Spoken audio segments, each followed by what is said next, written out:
कुंभमेळ्याच्या नावावर सूरज मिश्राकडून नागरिकांची फसवणूक झाली आहे। सूरज मिश्रावर गुन्हा दाखल करण्याची मागणी नागरिकांनी केली आहे। अमरावती पोलिसांनी कारवाई न केल्यामुळे नागरिक आक्रमक झाले। पोलीस आयुक्त कार्यालयासमोर असंख्य नागरिकांनी ठिय्या करत पोलीस उपायुक्तांकडून नागरिकांची समजूत काढण्याचा देखील प्रयत्न केला गेलाय।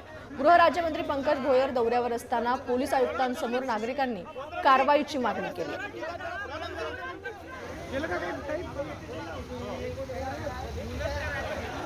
कुंभमेळ्याच्या नावावर सूरज मिश्राकडून फसवणूक झाल्याचा आरोप या नागरिकांनी केलाय। अमरावतीमध्ये नागरिक आक्रमक झाले। तर प्रतिनिधी छगन जाधव आपल्या सोबत आहेत। छगन, काय अधिकची अपडेट आहे?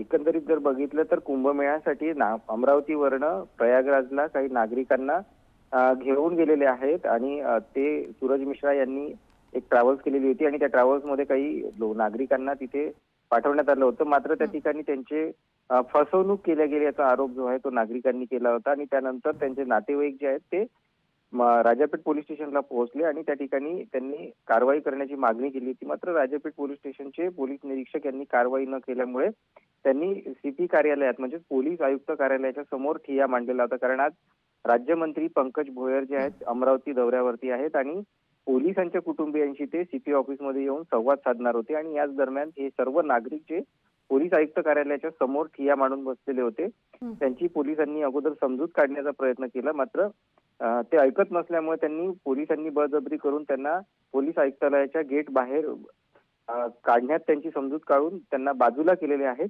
सध्या हे आंदोलन जरी थांबलं असलं तरी मात्र कारवाई केव्हा होणार याकडे आता सगळ्यांचं लक्ष लागलेलं आहे। तेजस्विनी, तर नेमकी कशा प्रकारे फसवणूक या नागरिकांची झाली आहे? ज्या पद्धतीने सोयी सुविधा एक ट्रॅव्हल्स होती त्या ट्रॅव्हल्स मध्ये काही नागरिकांना नेण्यात आलेलं होतं आणि त्यांना ज्या पद्धतीने सुविधा देण्यात येईल अशा पद्धतीच्या सूचना त्यांना देण्यात आलेल्या होत्या। त्या प्रयागराजला गेल्यानंतर कुठल्याच सुविधा त्यांना मिळालेल्या नाही। जेवणाची वेळ देखील निश्चित नव्हती। एकेकाळी एक दिवस। धन्यवाद छगन, तुम्ही दिलेल्या माहितीसाठी।